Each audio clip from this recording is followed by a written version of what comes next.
Excitement, anxiety, frustration, dread.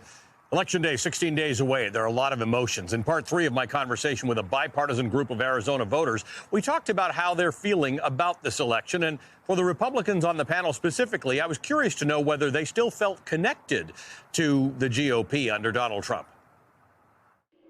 How do you feel about the election? How do you feel about how this is all going to go down? Because it's 2 weeks, and what I'm not sensing around the country is as much excitement as I am anxiety and fear, not just about the election outcome, but about the country's outcome. At the essence of it, it's almost a popularity contest. You know, Trump originally was a TV star. He was a businessman, but he became famous because of reality TV.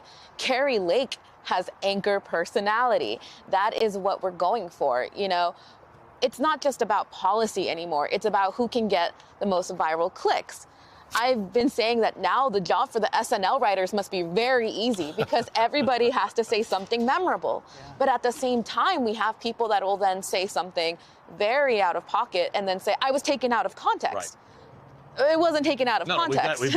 Here's the recording. Here's the full video. The full. So that's kind of what I'm seeing from that side. And then from the Democratic side, we're just trying to honestly just fight for a lot of very important policy that we've seen beat down, especially the big cause across the nation, obviously being Roe v. Wade, and gathering the energy behind that. So I think this election has just been how viral can I go? Can I make everything I say memorable? And then maybe I'll stay in a person's psyche. And then when they go to the polls, the only name they'll remember is the one they vote for. I remember Barack Obama, I think it was his farewell address. He spoke about having compassion for people who've seen the American way of life change. And he asked that people have a little compassion for them and understand that they grew up in a different time and that things are moving more quickly than they're comfortable with. And I think that's what we're seeing now more than ever, is people who are seeing the world change and they're grasping as hard as they can onto some times that are just moving too quickly for them. So I'm curious, just on a personal level, because you are sometimes a drag queen. Yeah. A subset of our population that is demeaned and against whom violence is espoused. Correct. So you definitely feel that people on the margins should be protected and brought into the center, but you want to do this in a way that doesn't make some people think we're moving too fast? Well, I don't think as a drag queen or as a queer person I need to be especially protected.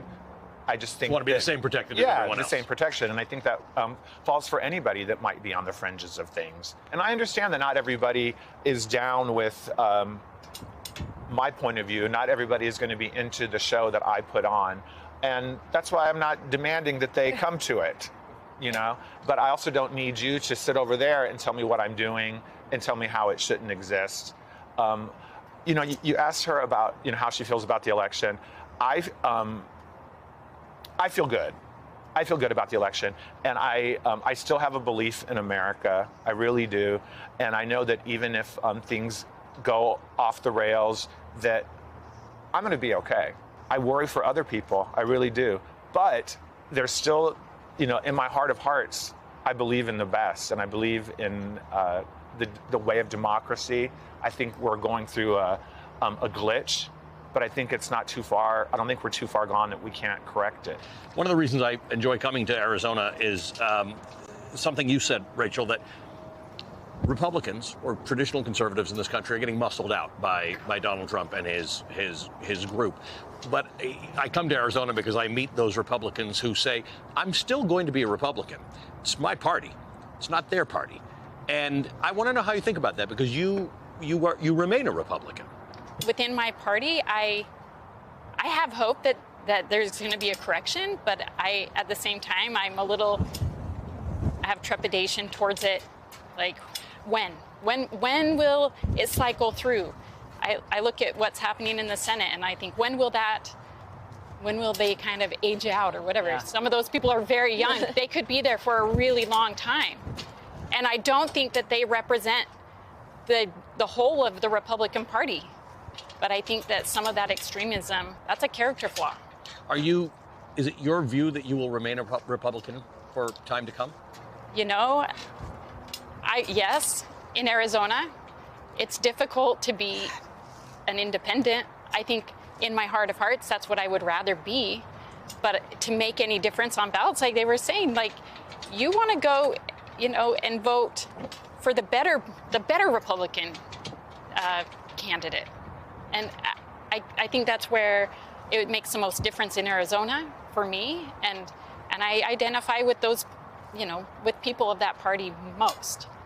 I don't really know if I'm going to remain a Republican, but I also feel like I'm going to say in no man's land, but now I'm in women's land because I am a Harris supporter. So I just don't know if I'm going to be able to stay with the party.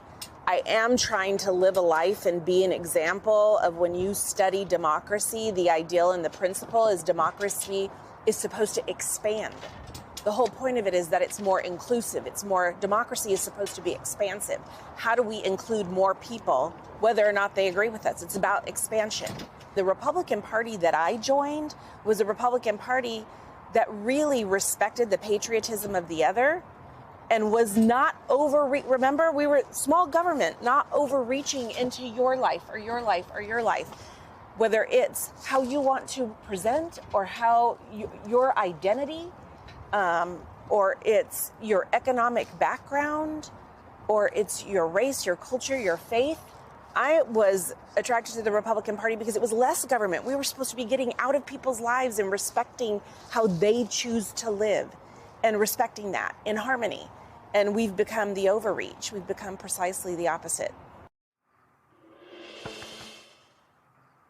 My thanks to Adalila, Bettina, Danny, who joined me last time I was here for that discussion, and Jeremy, Rachel, and Richard for sitting down with me this weekend. Speaking directly to voters about issues that concern them most is so very important to me and to our show, and I hope to do more of it in election cycles to come.